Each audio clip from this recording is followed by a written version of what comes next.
Like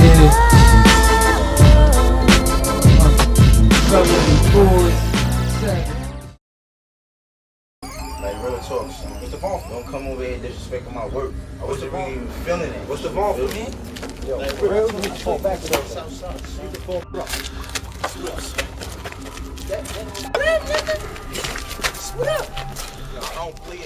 You heard?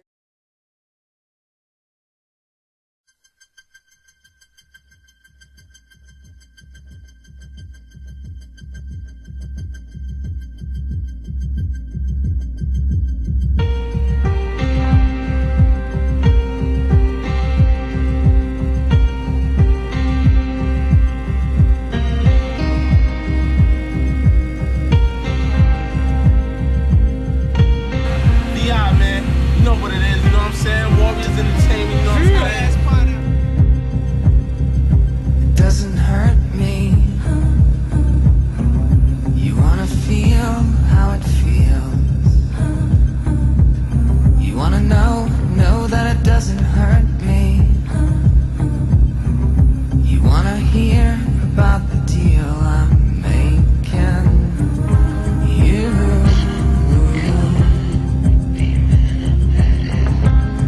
and me. And if I only could make a deal with God and get him to swap our places, be running up that road, be running up that hill, be running up that building. If I only could.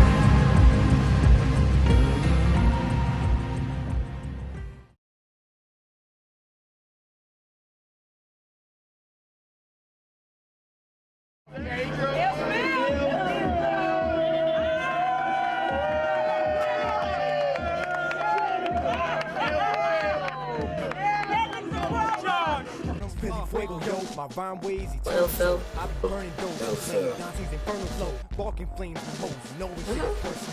We already know who's the top 10. You know, I got a different perspective on everybody. You know, I'm sitting in front of the boys, listening to them in the booth. And in the beginning, Phil, straight up, he wasn't cutting it.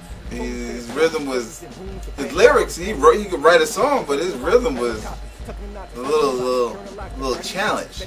I might have too much to say. I don't want to say too much now, but Phil, the type of artist, whatever you want to call him, man, just...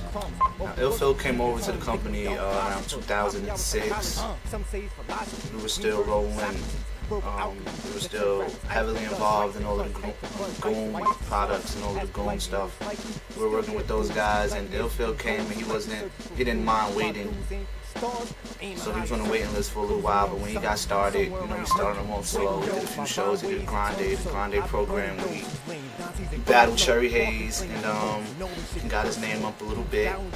Warriorz entertainment troublemaker. But then he came through for this new Phenomenal album. And, you know, he put in his work, so I was impressed. So, he definitely progressed through the years. Phil, I think he deserves to be in the top 10. He's back. His lyrics is better than ever. He did need some work in the beginning, but now he's hot. No doubt about it. Big dog, I hope everything's good with him. You already know. I hope he putting in that work, making them music shits pop off, because got to. He was like the first Spanish guy to work with us. When he first got with the label, some of the executives was telling him to say that he was white, because Eminem was real big, and I remember he had a real problem with that. He was like, nah, y'all don't want to say I'm white. I want to say I'm black. I want to say I'm, Spanish. I'm Spanish, nigga. I'm not white. Okay, that's what's up. That's what's up. Keep doing your thing. Mixtape, whatever. He just holding it down. And that's how it felt.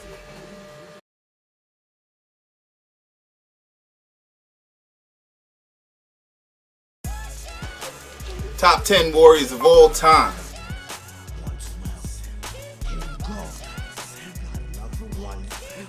Simple. The Haitian sensation. The natural born Haitian hustler.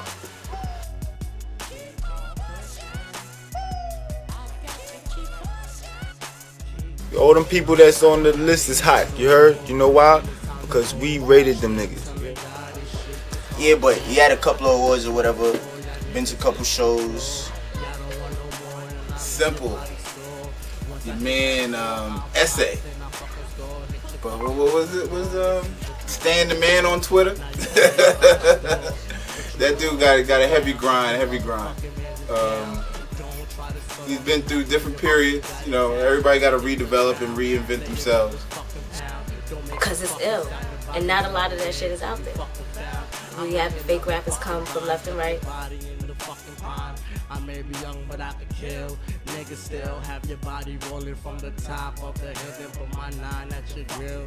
Yeah, motherfucker, I'ma end up fucking killing Bill. He was actually the first Caribbean artist to record for Warriorz Entertainment. And I want to give him a shout out for that. I can remember a point in time how simple was that dude. You know, he's very hardworking. You cannot discount his will to win. The delivery has changed over the years. Sometimes it's ultra rough. Sometimes it's smooth daddy smooth. So, but you know, he's consistent. He always grinding. He be twittering all day long. So he's definitely back in the game. Still in the industry. Still striving, surviving. So. There was some negotiations going on between him possibly doing a record with the great Von Swagger, but you know, we don't know. I told him to tell his people, get in touch with my peoples, and get Swagger's manager on the line, and we can probably make that song happen. Well, Simple, like it was probably like 3 or 4 days ago. Gave me a phone call. Heard he was working on his mixtape or whatever he wanted me to get on. He keeps his finger on the pulse. He knows who's still hot. He knows who to reach out to. He knows how to keep himself relevant. So I do think he deserved to be in the top 10. He had his wars with Corey Young.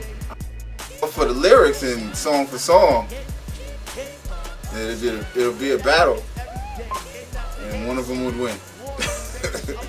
Y'all niggas dumb if y'all don't listen to Corey Young.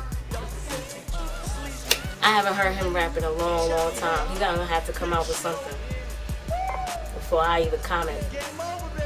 The hate that they had for each other was just pure. And you was able to see it. Like every time they be around each other, and they be like they about to fight. I haven't heard about the violence. But on a better note, the person who won that is, I think it was a tie. He performs well. He's a great rapper, and he deserves to be on this top 10.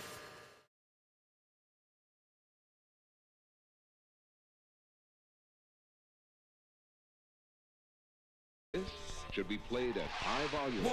The Goons. Goons. you already know. The Goons. Oh man, I remember watching the videos, going to their shows and everything. Like, I used to look up to those guys, man. Goons. That was the beginning of most damn near everything right around now. Oh, they was out there. I heard of them. So, it was there.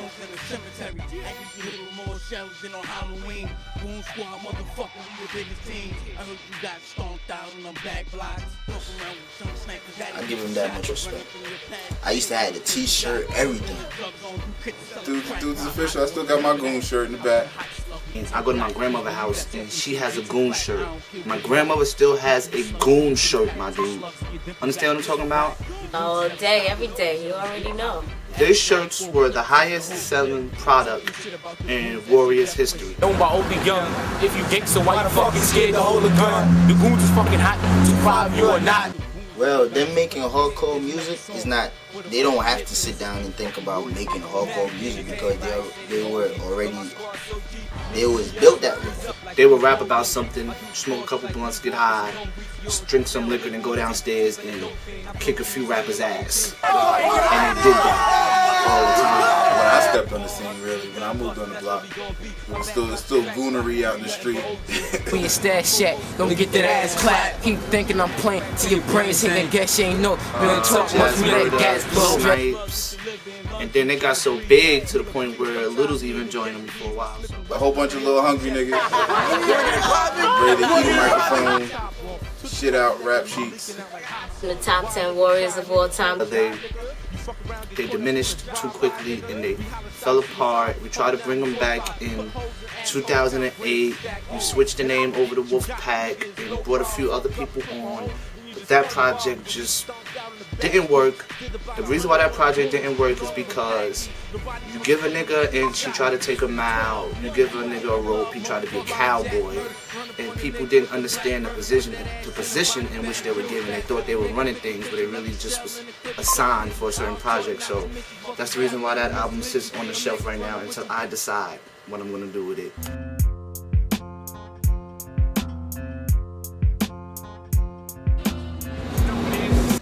That was, for me, that was like one of the starting things. That was the group around.